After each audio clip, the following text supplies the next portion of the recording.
All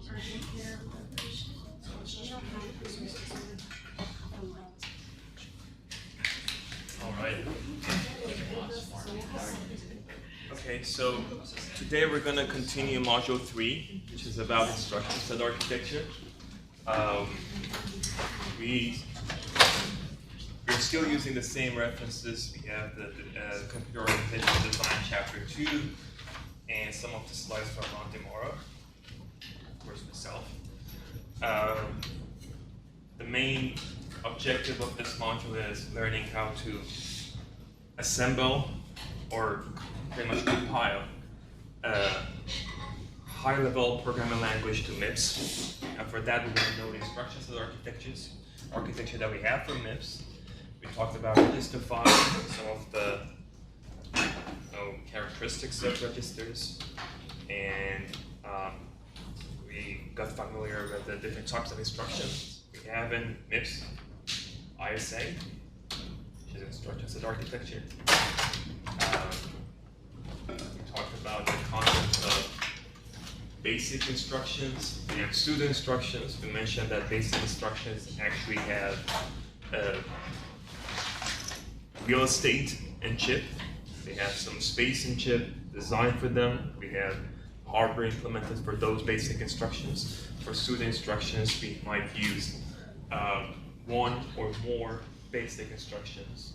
And this is mostly designed for simplifying the programming and MIPS programming, pretty much. So I think this was where we also talked about different types of instructions, from ALU instructions like add and subtraction to load instructions and control flow instructions like branch equal, branch not equal. We mentioned that we actually have only branch equal and branch not equal at basic instructions. And if you want to have different types of branches, like branch greater than, branch less than, the things you see here, branch greater than or equal, branch less than or equal, we have to use two instructions. One is branch equal and branch not equal, and the other instruction is set less than. So with combination of set less than and branch not equal and branch equal instructions, we can create these four other types of branches that can be used to control the flow of your program. How we can use it for if-else conditions, and I think that's where we stopped. Okay.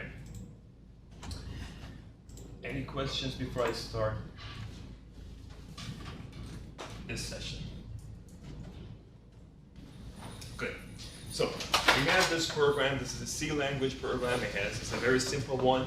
It is checking two conditions and it's AND of these two conditions, so both of them should be met in order to execute the instruction within the condition, which is flag equal to 1. If any of these instructions is not met, we just jump to else and execute flag equal to 0. In this example, we have flag as register S3, S0, and A, B, and C, which are stored in register S1, S2, and S3, respectively. Okay. So what we're going to do is we're going to use a forward approach for this one first. The forward approach is, well, I just called it forward, but we don't have such a thing as forward or backward in the book, so don't get surprised. It's not the real mechanism. It's just for me to explain to you how it works. The forward approach is easier for programmers because we actually use the same condition that we have in C in assembly as well. So it means that we have to check the first condition. The first condition says if S1 is greater than S2, then check condition 2. So S1 is A, and S2 is B. I have to change this one. Sorry, it's a typo. So if A is greater than B, go and check the second condition, right? Because this is an AND, we have to check both conditions. A is in S1, B is in S2, and that's it. Branch greater than to condition 2. So what do we have in condition 2? It's the second one here. If A is greater than or equal to C, so we have BGE, which is greater than or equal, S1 is A and S3 is C. So if S1 is greater than or equal S3, then both of these conditions are met, and now we can actually set flag to 1. But before setting the flag to 1, let's see what if the first condition is not met. If A is not greater than B. If it's not greater than B, it's going to go to the next line.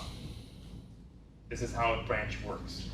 We check the condition. If the condition is met, we branch, we jump. If it is not met, we simply go to the next line. So what should I put in the next line? Flag equal to 0, right? Because it's an AND condition here. If any of these conditions are not met, we just execute flag equal to 0. So we have the else here, which adds 0 and 0. We talked about register 0. It's always 0. You can't change its content. So you add register 0 with register 0, and we put the result in S0, which means S0 is going to be equal to 0, which is equivalent of flag equals 0. Okay. Now, if the first condition is met, we go here. If the second condition is not met, it's the same scenario. If this one is not met, we go to the next line. I put the true first, so it doesn't matter. It's just animation. If both of them are met, we jump to true, and you make flag equal to 1, which is adding media 0 and 1, and put the result in S0. So this is the true condition. If the second condition is not met, again you go to the next line, and in the next line you have else again. Add S0, 0, and 0. So both of these guys, when we have an else condition, if any of these conditions are not met, we set flag to 0.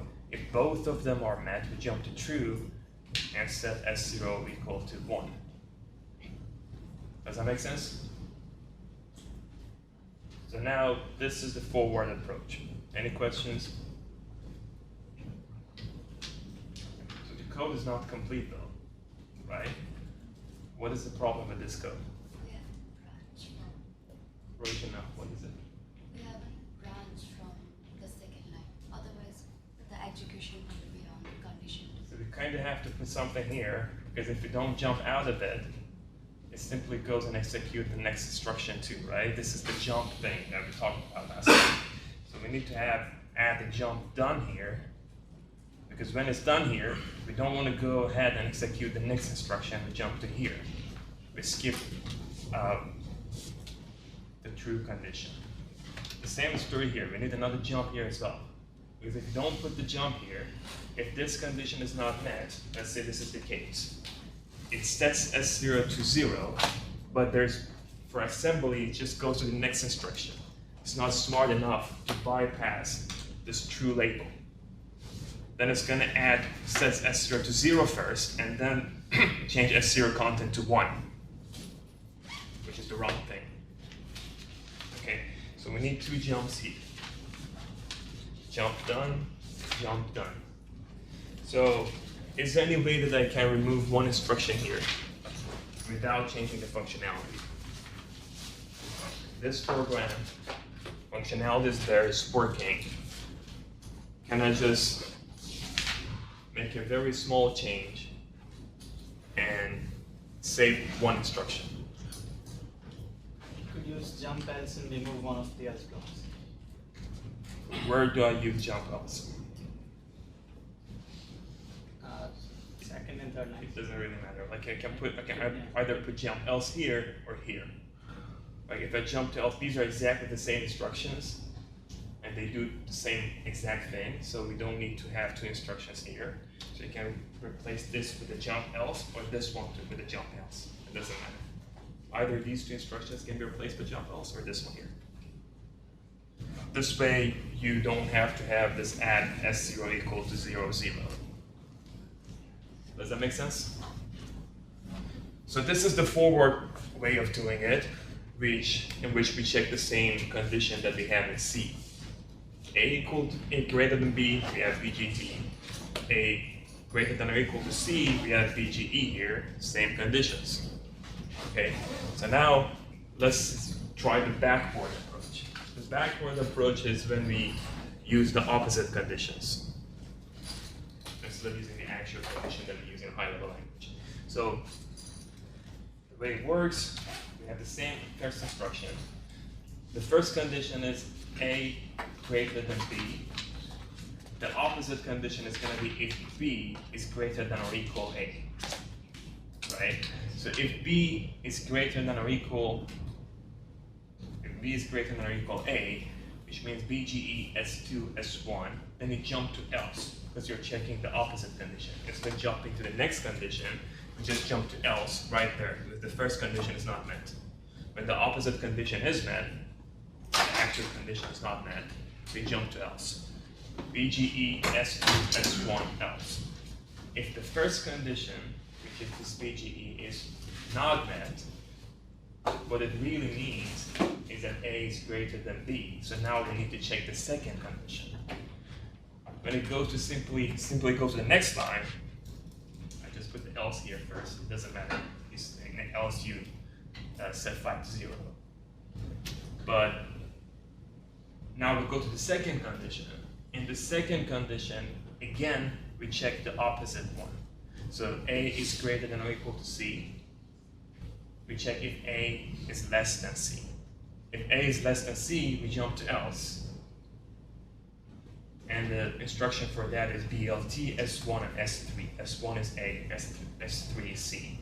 So if both of these conditions are not met, it's as if both of the actual conditions are met.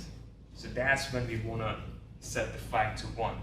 So we go to this one, and then the next line. And in the next line, we set the flag to 1. Should the first line be B is less than or equal to for A and B?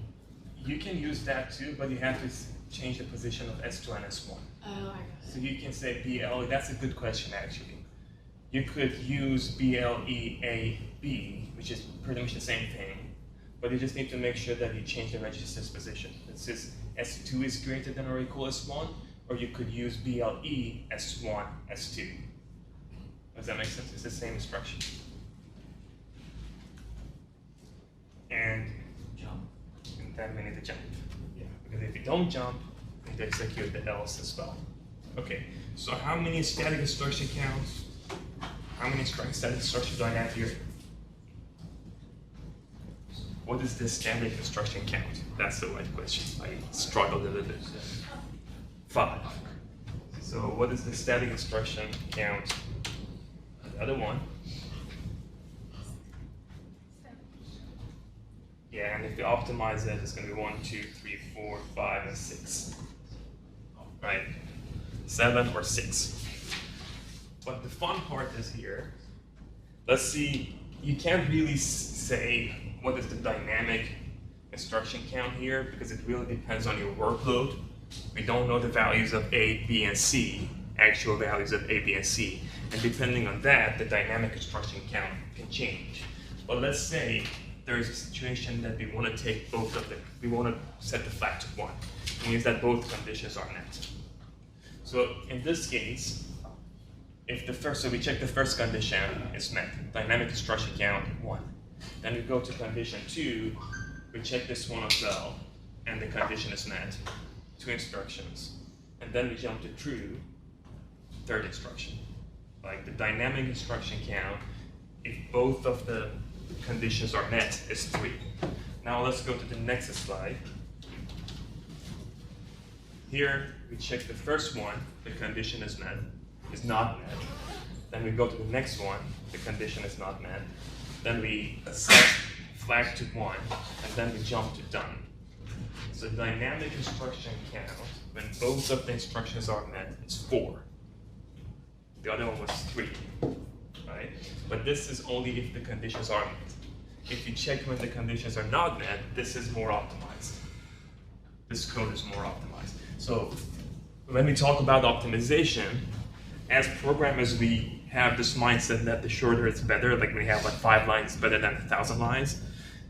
Here it doesn't really matter. You know, we have to think a little bit more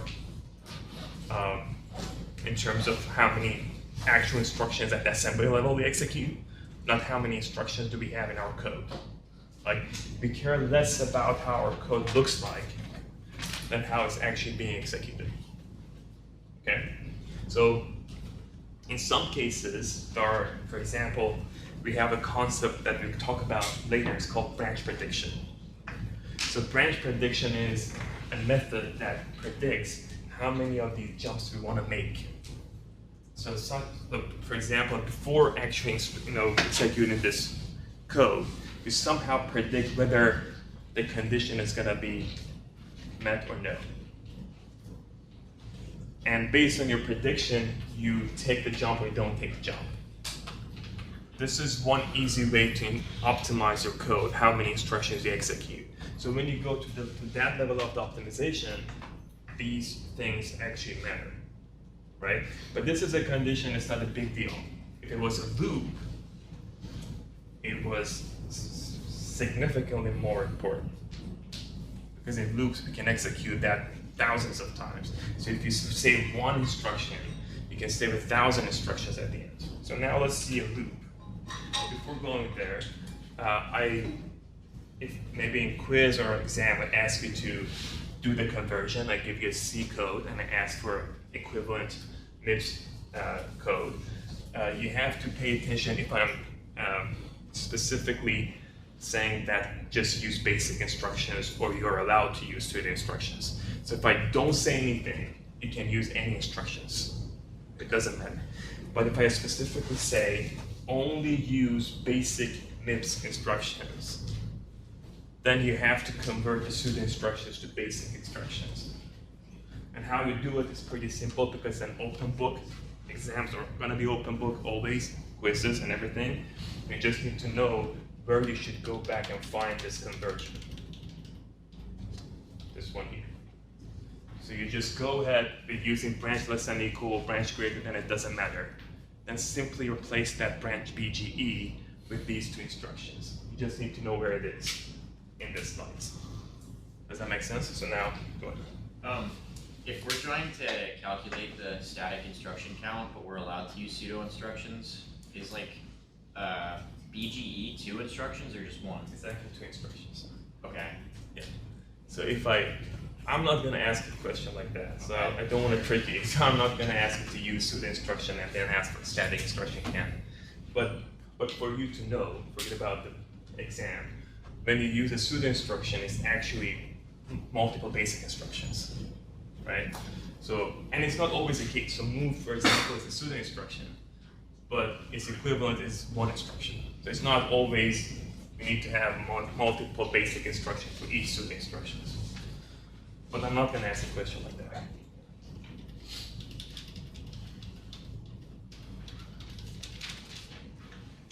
Yeah, I don't enjoy messing with you. I just learn something about it. Yeah. Okay, so now let's talk about loops. Because I said that optimization matters more when we talk about loops, right? Okay, so we have a very simple code. It's a very simple loop. We have some initialization steps, I equal to 1, x equal to 5, y equal to 50. And we have a for loop that starts from 1 and it goes all the way to 3. And then it executes 2 instructions, x equal x plus 3, y equal y minus 6. Now, the equivalent MIPS code for this one is something like this. So here we do the initialization. This is the initialization step here. Loading media T01, T0 is I. We have loading media T15, x is equal to T1. And loading media T2 and 50, y is equal to T2, right? So now, this is probably one of the basic ways that we can create a loop in which we use branch greater than. So for loops, the more straightforward way is using the opposite condition, because what we do in the loops, we check the condition and we execute the clauses in the loop. In branches, we can branch out of the loop. So we check the condition. If the condition is met, we branch out. If it's not met, we just go to the next line and execute the clauses. Does that make sense? Opposite condition. So if I is less than or equal to 3, opposite condition at T0, which is I here, greater than 3. If it's greater than 3, we just jump out. We branch out of the loop. If it's not greater than 3, we actually execute the loop. Inside the loop, we have add immediate T1, T1, 3, which is equivalent to x equal x plus 3. We have subtraction T2 minus T1, I put the result in T2, which is equivalent to y equal y minus 6. Then we add immediate. This is a thing that we don't see in the clauses, but in assembly we have to put it there. This is the counter. So this is this part of the instruction. We increment the counter, and then we jump back to the loop. Okay. Repeat this every time we increment the counter. If I is greater than 3, we just branch out. Very simple. So, can you tell me what is the dynamic instruction count here?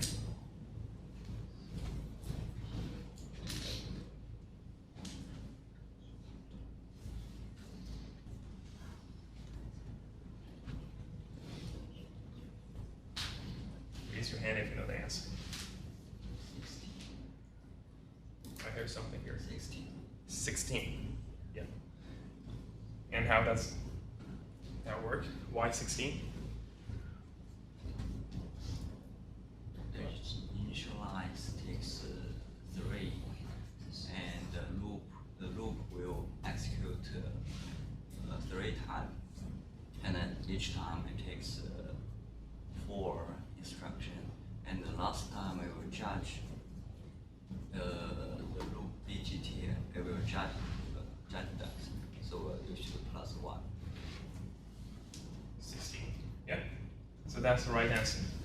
I repeat it one more time.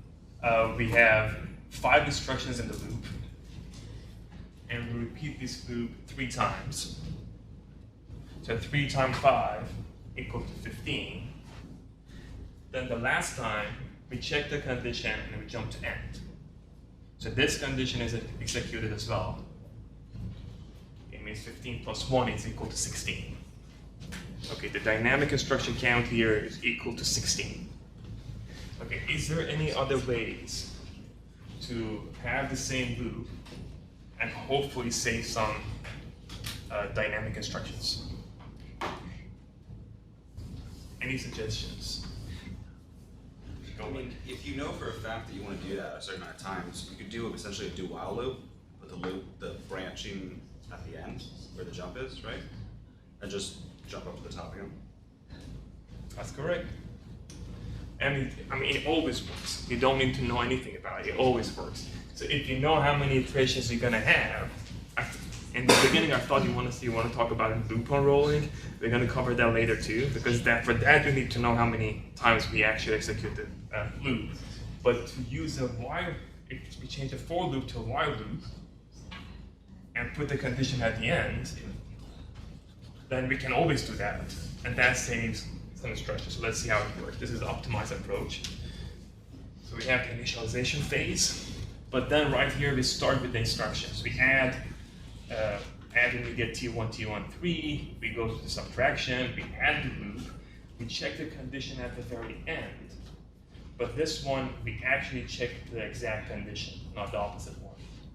If it is less than or equal to 3, we jump back to the loop. Okay, so what is the dynamic instruction count here?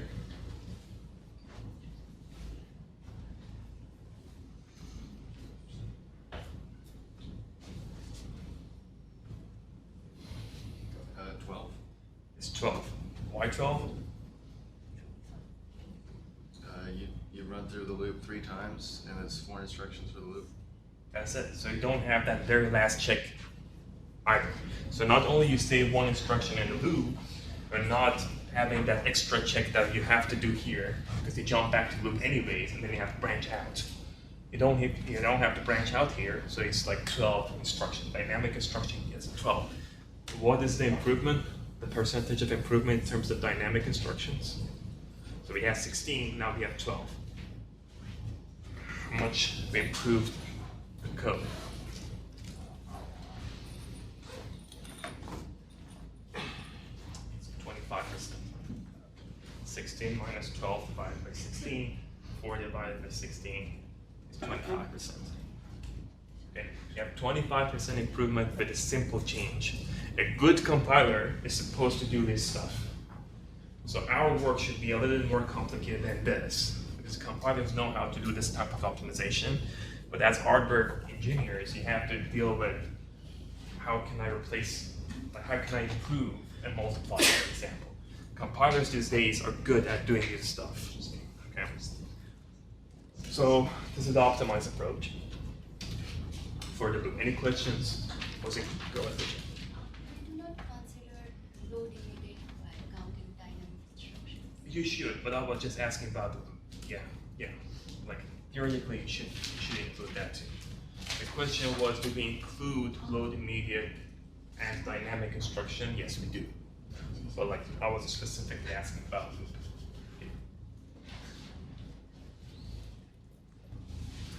All right.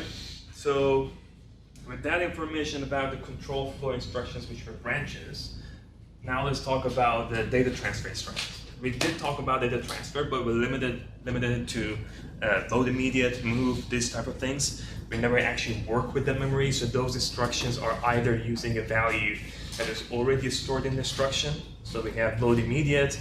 Immediate is using a part of the instruction to move that number to a register. We had move, which was moving the content of one register to another register. Now we are actually working with instructions that directly bring content from memory or store something to the memory. So the first instruction is load word. It's LW. It transfers the word from memory to CPU. It works as a copy instruction. It's not a cut and paste. You don't lose the content. You move it to the register, and the contents of that memory still exist in the memory. Okay.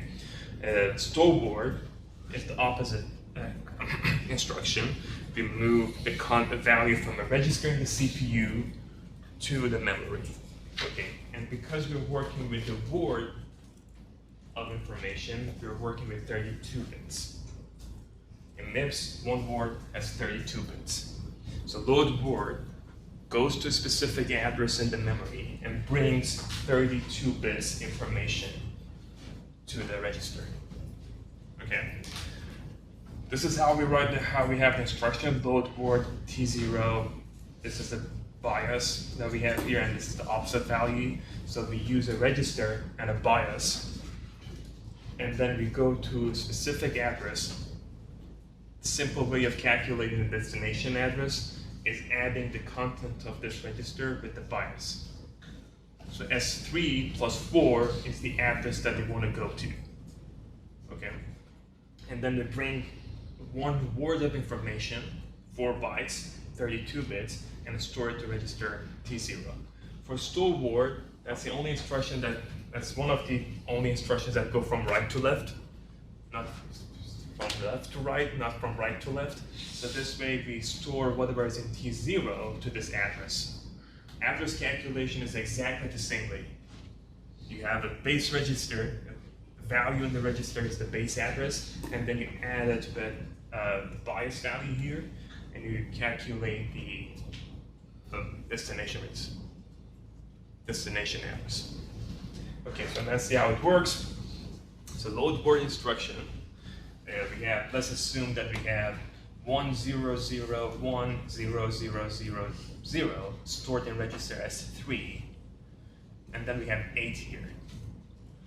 We go to this address and we add 8 bytes. So if you look at these guys, these are one word of information.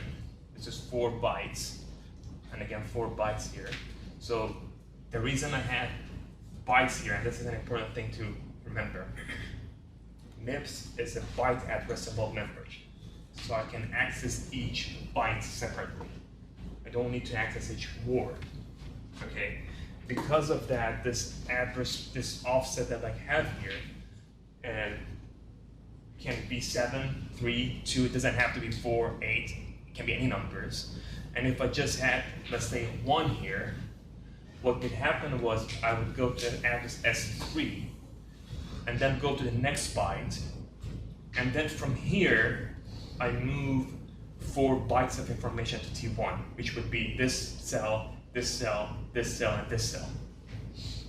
So this is a misunderstanding that usually happens. You think that memory is in form of blocks, and then you go to the next block, and the next block, no, you can actually have byte. So if I have a memory, and this is because of the graphics, how they show memories like this. So each of these guys are bytes, but I don't have to start from this point. I can address this byte, and then bring these 4 to a register. Right? Because MIPS is a byte addressable memory. In this case, we have S3 and 8. So from here, I move forward 8 blocks, and it's 1, 2, 3, 4, 5, 6, 7, and 8. And bring the content, 1 word of information, to register T1 and the register 5. Okay? Store word is the opposite condition. We have store word and register T1, the content of the register T1. The address calculation is exactly the same way. S3 plus 8, this is where we're going to move the data, and this is where it's going to be. Clear? Okay. Now, let's have an example. I can ask these types of questions in the quiz or in the exam. I will give you a simple C code like this one, G equal H plus A8. And then I ask for the assembly code for that one. Okay, so S1 is, G is in S1, H is in S2, and the base address of A is in S3. These are the registers that I have. Okay, so now we want to have the C code. This is the part that you have to pay attention, because every year there are many students make the same exact mistake, although I emphasize that this is something that you have to pay attention to. So when I'm working with arrays in C, when I'm working with memory blocks in C, I'm working with words. I'm not working with bytes. Okay?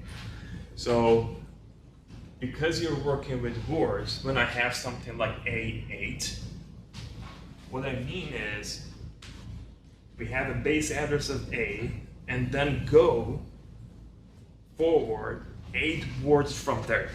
8 words from there. Okay? But MIPS is a byte addressable memory. So if I want to move 8 words from a base address, how many bytes should I move forward? 32. 8 times 4 is 32. Because it's the base addressable, your base address should be 32 in this case. So if I want to load something, for example, from A8, the instruction is maybe like this. Load word, S3 is the base register, and then move forward 32 bytes from that point. So S3, 32, and move that content, move 1 word to register T0. Now you already have that register stored in a temporary register T0. It could have been T1, it's your choice, or any other registers, as long as you're not removing the content from one of the main registers that we want to work with. I just put T0 here. So we moved 1 word of information from S3 plus 32, not S3 plus 8, and then move that content to T0. And now I simply add T0 with S2, which has H in it, and put the result in S1, which is G. Okay? Now it's your turn. I have a C code, S plus A12 equal H plus A8. What is the MIPS code for this one?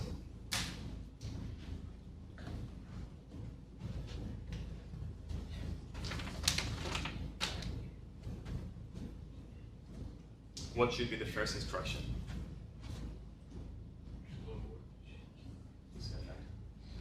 So it should be load word, okay. Then what? Go ahead. You're gonna load word equal to S3 or offset 32. So you want to start with the address first, right? Oh yes. Okay. So what should be the offset? Offset That's 32. should be 32. Then the register, which is the base address. Yeah, ancestors. It should be S3, and then you load it to what?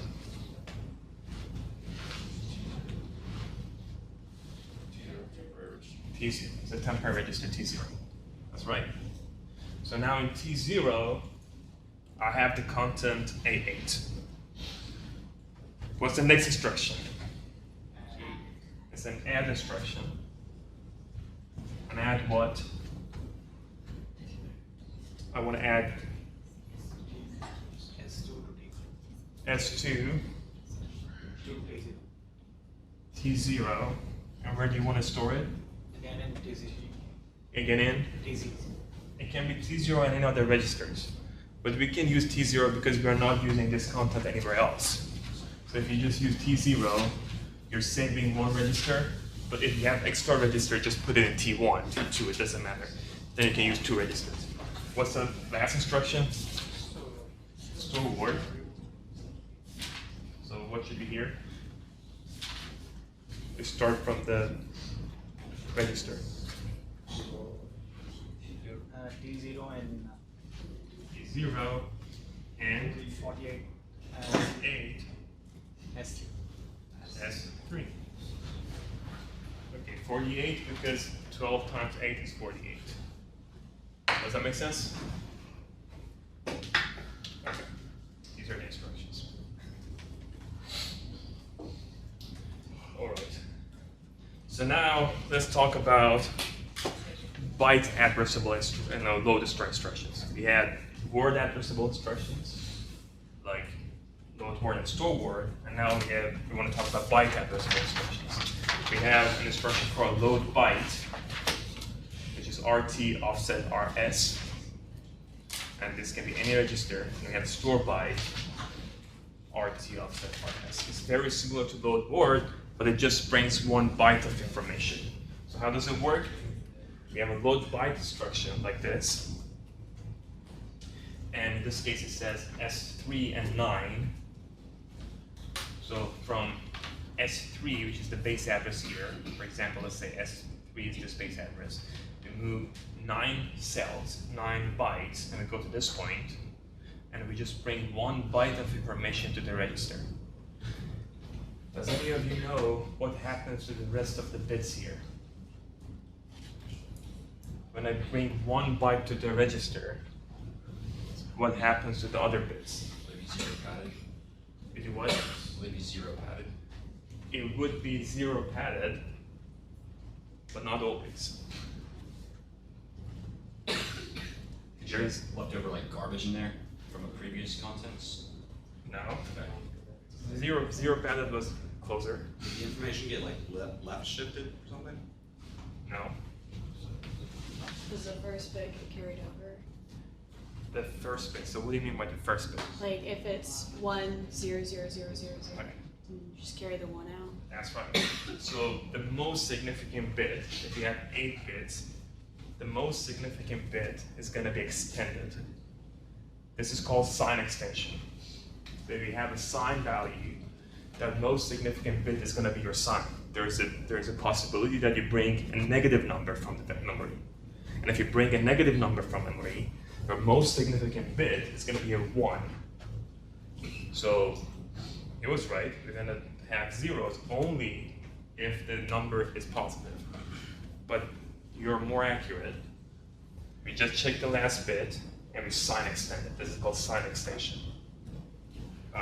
Probably you're familiar with it from Intro to Computer Architecture. If you have the course, sign extension is something that we do for this case. So what it means is that we can't have access to bytes of T1 directly. So let's ask another tricky question. If I want to get a specific byte in a register, and I don't have any instructions for that, any direct instructions to do that, how can I do it? Shift instructions. How can I do it without losing the information? So you can use shift, that's right. So let's say I have a register, and I want to have, okay, I have an example here. I want to get this byte, this specific byte. One way is just I shifted right, I shifted left first to get rid of this byte, and then shifted right all the way, and then I have access to that byte. But this way I lost all the information in that register. without losing the information.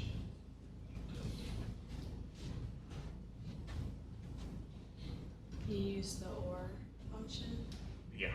So we can use logic functions, and OR. You can AND something with that one. Or in this case, it's going to be AND, but if you OR it, it's going to keep the content and you don't have that. But if you have AND something, and you have zeros here, 1 here, then zeros here, then you move that byte to another register, then you can shift it. Okay. Store bytes, so this is the sign extension. Next module, we're going to talk about the encoding. I'm going to have a few slides for review, and I will talk about sign extension and other stuff, so don't worry if you don't remember that. Store byte is very similar. So we have a register. It's only going to move the least significant byte. It doesn't matter what is in the register. It's only going to move the least significant byte of that to one cell here. Okay?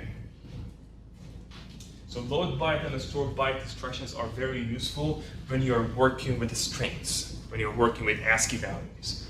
So let's say you have a sentence and you want to search a word in it, then you work with those load byte and the store byte, because every character has 1 byte, ASCII values are 1 byte, so you can use them for those. One of the applications I can use them for is that. All right, so the last instruction that I want to talk about for now, later we're going to talk about floating point multiplication and so on, but for now in this module, this is the last instruction and the last concept that we're going to cover, and that's the concept of procedures, functions, procedure calls. So how do we deal with procedure calls in MIPS? Let's talk about the idea first. This is where the program counter concept becomes very important. So you remember the program counter was a register inside the CPU, and it had the address of the instruction that is being executed, and we made sure that when we are executing that instruction, we add PC with 4, so PC plus 4, which is pointing to the next instruction. So now, based on the information that we have about the memory, you can probably tell me why we add PC with 4 and not 1. First of all, let's go back a little bit. Load word, store word, load byte, store byte work with data memory. So we have 2 types of memories in our computer system. And we're not talking about the cache right now. We have a data memory and we have an instruction memory. Instruction memory is where your code exists. After you have a high-level language, compiler is going to change it to assembly, and then assembler is going to change it to machine code, and that machine code is going to be stored in a place called instruction memory inside your computer system. Instruction memory is similar to data memory. It has a capacity, it has its own limitation, and it has its own features, but it's very similar to data memory, right? In case of MIPS, instruction memory is also byte addressable. So we're not using a different type of memory just for instructions. The same thing, we're keeping some space in that memory for instruction. In some cases, we actually separate them. They're physically in 2 different places in the system.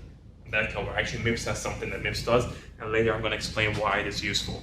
But we have similar memory in 2 different places. One is instruction memory, one is data memory. The only way that we can access instruction memory is through a register called PC. We talked about program counter. So program counter is pointing to the instructions in the instruction memory. It's like a pointer, we move around the pointer, and when we have a jump and branch instruction, what really happens in the CPU is that somehow that register PC, the value in the register PC is changed. And then we go to another place in the instruction memory. Okay, so when I have a procedure, setting PC becomes very important because I want to jump from one place in the code to another place in the code. In high-level language, you don't care, you just have a function and you call the function. In the instruction memory, what's going to happen is that I have a block like this, and this is another block like here, for example. Then when I'm running the instructions one after each other, then I see a jump instruction, I jump to this place, which is another place in the instruction memory. I do some computation there, and somehow I have to return back to where I was. Okay, so basically you're moving program counter in the instruction memory in a smart way that you can go and do some computation somewhere else and then return to where you were. Okay, so step by step, I'm executing my code. I don't have any procedures. It's the regular way. I have main here, one instruction after the next instruction, and we're good. And then we get to a procedure. Forget about the instruction now. I'll talk about the instruction later. We get to a procedure call, which is the next step. Then we prepare for the call. Preparing for the call means that there is a chance that when you go to another place in your code, you replace the content of some of the registers that you are already using. And that is because you have a limited number of registers. So maybe in your procedure, you're always working with T1, and you don't want to lose the content of T1 before going to the procedure, because you were also using T1 in the main part of your code. So you prepare for that. It means that you somehow store the content of the register somewhere, and then you go to the procedure. And when you come back, so this is when you execute the procedure. Usually you save the data in the beginning, at the end you restore it. For the codes that you want to do in this course, probably you don't have to be that much worried about this store and restore process. Usually how it works is that you push it to a stack. I'm not even going to cover stack in this course because we can't cover everything from intro. But like you push it to stack and then you pop it from stack, so forget about that part. So you save it, you actually execute the procedure, then you restore the contents that you saved before, and then you jump back to where you were, and then you continue. Okay, so you're working with program counter, you just move it to another part of the instruction memory, you execute this, go back, you just have to keep track of the registers that you use in the procedure and the register that you use in the main part of the program. Okay, does that make sense? All right, so now let's see what instructions we need to do what I just explained. There are two main instructions. One is jump and link, and the other one is jump return, or jump register, sorry. Jump and link and jump register. Let's start with the jump and link. Jump and link is very similar to jump. It just changes the program counter. It does one extra thing though. And that one thing is that it is going to store the address of the next instruction. So if I have jump and link, it's going to store the address of the instruction after jump and link to a register called register RA. So that's a special purpose register in the CPU for this. You can always play with the content of register RA2 if you want to. As a programmer, you do have access to that register, but you don't want to do it. You just want to keep it for the procedures. So what it does, going back to jump and link, it jumps and it just does one more thing compared to the regular jump. It stores the address to the next instruction into register RA. Okay. Now later we can use whatever is stored in register RA to go back to where we were. Okay. That's where we use JR. JR is jump to register instruction. Jump to register instruction, again, it doesn't have to be RA here. You can say JRT0, and it jumps to where the content checks the content of T0, and to jump to that memory address. It usually messes things up. You can try it in a second. At the end, I'm going to show you MIPS, sampler simulator. And you can try it and see that it usually gives you error because it goes to places that you're not supposed to go. But for procedures, we use jump register. And the way it's used is JR register RA. Jump and link, you simply, as similar to jump, you use a loop. So you have JAL, jump to a label. Here, you jump to a register. What it does, can you tell me what JR does? So it does jump, but how does the JR actually move us back to where we were. So when you do jump and link, the program counter is wherever it was before it jumped is stored to RA. So when you do JR, it goes back to it. Yeah. So what it does, it sets the program counter again. So JR is literally writing something to program counter. But what is that something? It's the content of register RA. If we had access to PC, we don't. But if as programmers, if we had access to program counter, this is similar to saying move PC RA. So it moves the content of RA to PC. And what is, so you were correct with some small thing that we missed. It is not storing the address of the jump and link, it's storing the address of the instruction after jump and link. So it does the jump and link, the content is in RA, when I jump return RA, I go back there. Something that you have to keep in mind, that procedures, because we're just working with PC, you are responsible for dealing with the arguments. So when you're back from your procedure call, the first thing you want to do, this is what the restoring is. Whatever register you're working with in your procedure, the first thing you do, you move it to a temporary register so you can work with that. Because these contents can change. So you're going to see it, you're going to learn the hard way probably when you're doing the project, but that's how it works. Okay, so we covered pretty much a lot of integer instructions and jump and branches. Later when we're in the floating point, we're going to talk about floating point instructions too. They are used as a coprocessor in the CPU. Later we're going to talk about the concept of coprocessors as well. But I want to introduce you the simulator that we are going to use in the class. So last year, a little bit of backstory. I tried to use Verilog projects for this course, and it was really difficult for people to do it.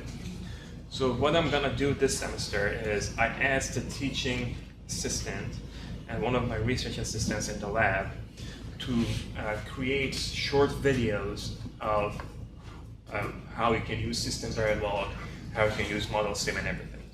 I haven't decided to actually define a project based on that yet. But probably I'm going to give you the option to choose that as a project if you want to. And you can get some extra credits at the end if you want to use some Verilog programming. But it's not going to be something that everyone has to do. So what you're asked to do is using this simulator and assembly language, and we do these types of projects. But I think it's a good experience to know about Verilog a little bit. Hopefully one day we can have students that are willing to work with Verilog a little bit more. But based on the experience I had, it's a lot of work for you guys because you don't have computer engineering background necessarily, or electrical engineering background. Okay, so this is the simulator we're going to use. So I'm going to quickly talk about it. It's a very simple, I already downloaded it. It's literally clicking on this, and if you have Java, you're good to go. And this is just what the simulator is. So let me see if I can open it here. Yeah, so you download the file. If you have Java, it's going to open it. Then you're going to see something like this. There's a video, YouTube video, 10 to 15 minutes that talk about how you can use this tool. I actually provide a link to that too. And I will ask my TA to also create some videos running some codes. And I'll share with you some complete codes that you can run and get familiar with that and see how it works. Have you guys used this before in any course? Yeah, we did? Okay, good. I think this is what we use in Intro to Computer Architecture. How many of you guys had Intro to Computer Architecture with me? You had Intro with me too? So 3 of you. Yeah, I remember you but so so this is what we use in Intro to Computer Architecture. It's actually very simple to use.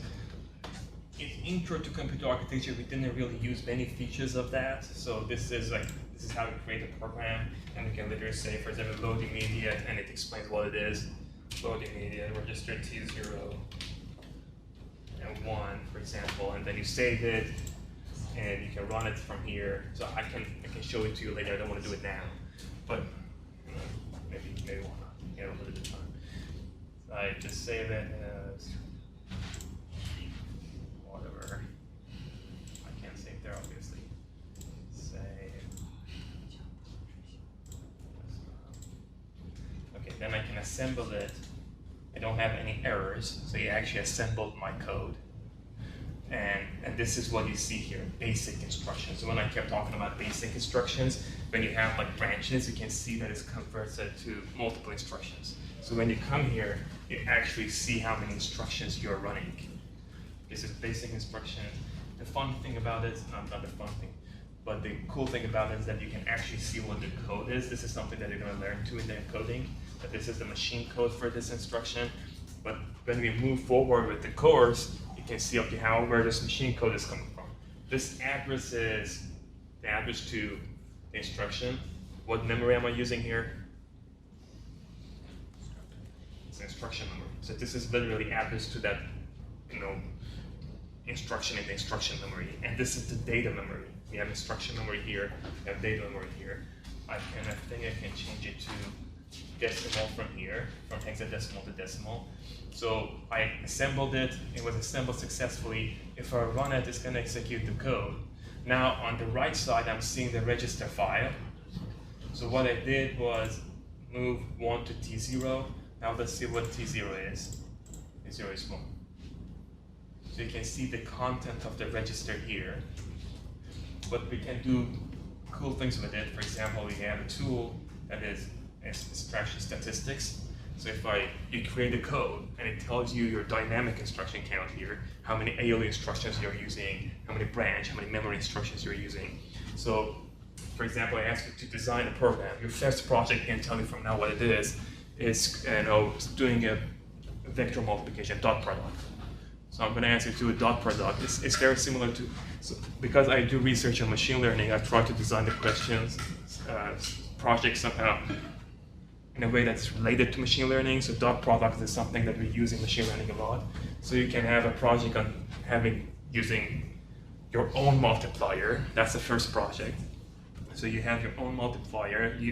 We just assume that your CPU doesn't have a multiplier, so you can only use adder. You create a multiplier. Those of you who had a class with me did it before, so you're good with that part. But design a multiplier, and then you have to use that multiplier to do dot product. And in the beginning, it's integer, so we don't do floating point. But then I'm going to ask you to use this to calculate the dynamic instruction count. I give you some power numbers, you calculate the power consumption of your CPU. And then we say, okay, now you have your code, it's functional, good. Now it's your turn to optimize it. Then we have a competition who has the most optimized code in the class, and they get some points. So that's what we're going to do in the class. I'm going to give you projects. We're going to keep optimizing that. We're going to reduce the dynamic instruction count. We're going to have different optimization goals. For example, it's okay, let's do power optimization, and then you try to do power optimization with that. When we get to the memory, so that's going to be your first project, but then we get to the memory module, we can use, for example, a cache, and then we're going to cover everything you see here. Direct mapping method, fully associative cache, and weight set associative cache, and the number of blocks, cache block size. So you're going to know what these things are at the end of the class. And then I will ask you to design a memory in a way that optimizes your code.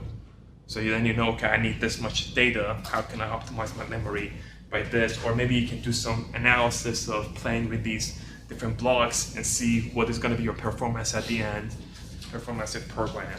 But all the projects are going to be somehow related to building blocks for data-intensive applications like machine learning. So we start with a very small vector that has 9 components, and then I ask you to do a vector multiplication for example, a 64 by 64 size of the vector.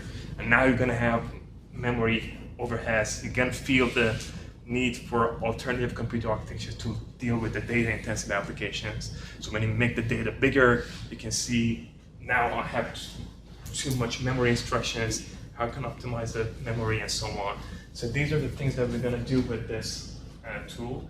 in the intro, we never used these kind of features. It was just, you have a code that works, that's it. But now, when we move forward, we'll learn new things. When we cover the floating point instructions, we talk about the core processor, these are the floating point registers. But for the next session, try to install this. This is a very short tutorial. This YouTube video is like 15 minutes. So please watch that. It's a very good video. It helps you to start with this tool if you haven't used it before. And I'll give you some complete codes for you to run and see the outputs and everything. But something that is also cool is looking at this help. And you can see all the basic instructions. That's the entire MIPS instruction set architecture is here. Then we have pseudo instructions, for example, how they work. You have syscalls, for example. Syscall is, you're gonna learn about it a little bit more. When you want to print something, you want to get an input from the user. These are the things that you can learn. A lot of this I want you to learn by yourself. We're gonna put videos of them, like short videos, 10 minutes. I want you to watch it yourself because it's pretty straightforward, and there are a lot of good resources out there too.